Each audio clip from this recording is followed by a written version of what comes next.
अनादिकाल में मृकंडु ऋषि और उनकी पत्नी मरुदत्वी शिव भगवान के अनन्य भक्त थे, किंतु वो निसंतान थे। संतान की प्राप्ति की इच्छा से उन्होंने शिव जी की तपस्या करनी शुरू कर दी।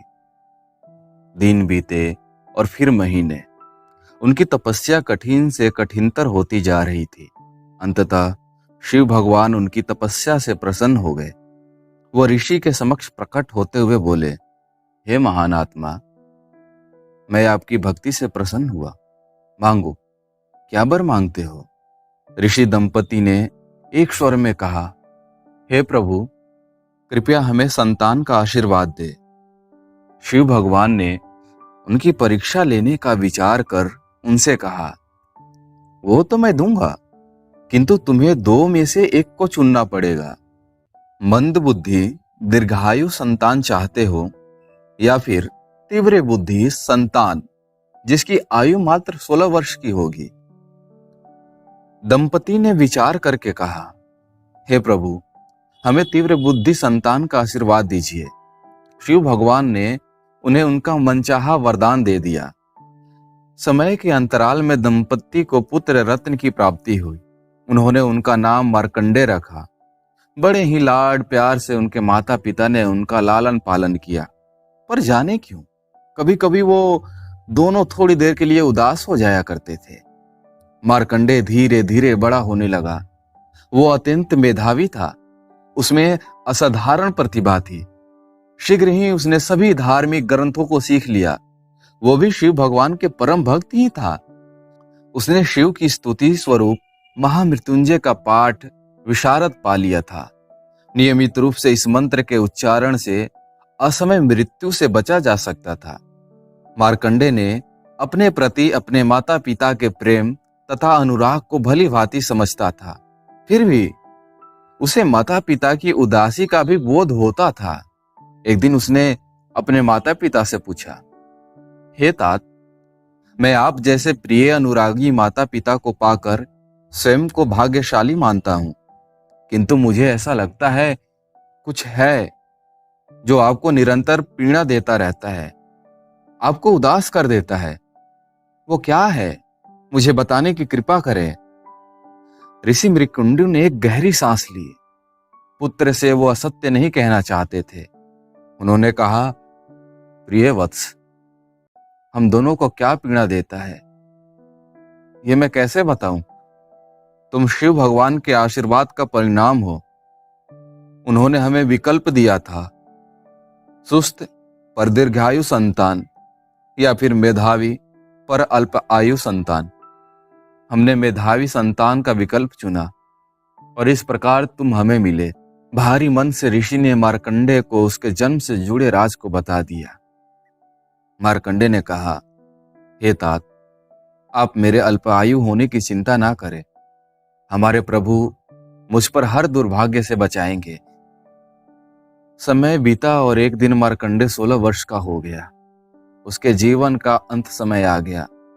पुत्र के चले जाने की कल्पना से माता पिता अत्यंत शोककुल हो गए थे। वो 16वें जन्मदिन की रात थी। मार्कंडेय शिव भगवान के समक्ष ध्यानस्थ होकर बैठ गया और महामृत्युंजय मंत्र का जाप करने लगा। उसी समय मृत्युदेव के यम उसे अपने साथ लेने के लिए तैयार हो रहे थे। अपने सहायक को बुलाकर उन्होंने निर्देश दिया, उस बालक का अंत निकट है। सही समय पर धरती पर जाकर के उसे ले आओ। यम के सहयोगी धरती पर पहुंचकर ध्यानस्थ मार्कंडेय के पास गए। मार्कंडेय के तप के ताप के कारण वातावरण तपने लगा था। यम के सहयोगी उस ताप को सहन न कर सके। वापस जाकर उन्होंने यम से कहा, हे महाराज, उस बालक में कुछ तो ऐसी महान शक्ति है जो हम उसके निकट भी ना जा सके। अत्यंत क्रोध यम ने कहा, मूर्खो, तुम लोग किसी काम के नहीं हो। ऐसा कैसे हो सकता है? उसका अंत निकट ही है। उसे कुछ ही मिनटों में लाना होगा। यह कहकर यम स्वयं को ही मार्कंडेय को लाने चल पड़े। अपने पाश के साथ यम मार्कंडेय के पास पहुंचे। वो अभी भी ध्यानस्थ होकर भगवान शिव की आराधना में लीन था। यम ने भयंकर अट्टहास करते हुए कहा, हे नन्ही जान, तुम में ऐसी कौन सी शक्ति है जो मेरे सहायक तुम्हारे समीप आने से भी असफल रहे? ये कहकर यम बालक के पास पहुंचे। उनकी आवाज सुनकर मार्कंडे ने उसे रोकते हुए कहा, हे मृत्युदेव, कृपया रुक जाइए। मैं अपनी प्रार्थना कर रहा हूं, मुझे इसे पूरा कर लेने दीजिए, फिर मैं आपके पास जाऊंगा। यम ने कुछ पल प्रतीक्षा करी, पर मार्कंडे की प्रार्थना देर तक चलती रही। यम अधीर होने लगे। अपना पाशा मार्कंडे की ओर फेंकते हुए उन्होंने कहा, अधिक चतुराई न दिखाओ, मुझे मूर्ख बनाने की चेष्टा मत करो, चलो चलो। ज्यों ही यम मार्कंडे की ओर बढ़े, वो चतुराई से बचकर भागा और शिवलिंग को जोर से भींचकर ओम नमः शिवाय, ओम नमः शिवाय मंत्र का लगातार जाप करने लगा। शिव भगवान उसकी भक्ति में पिघलकर यम के समक्ष प्रकट हुए और उस पर हमला कर दिया। दोनों में युद्ध हुआ और यम मारा गया। अन्य देव ये सब देख रहे थे। उन्होंने शिव भगवान से आकर निवेदन किया, हे महादेव, कृपया यम को वापस लाएं।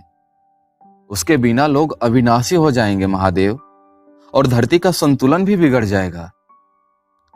देवताओं के अनुरोध पर भगवान शिव ने यम को पुनर्जीवित किया और कहा, यम, मैंने मार्कंडे को अमरत्व का आशीर्वाद दिया है। वो सदा 16 वर्ष के बालक के रूप में ही रहेगा। और दोस्तों, आज भी ऐसा विश्वास है, ऐसा माना जाता है कि मार्कंडे ऋषि 16 वर्ष के बालक के रूप में अभी भी जीवित हैं।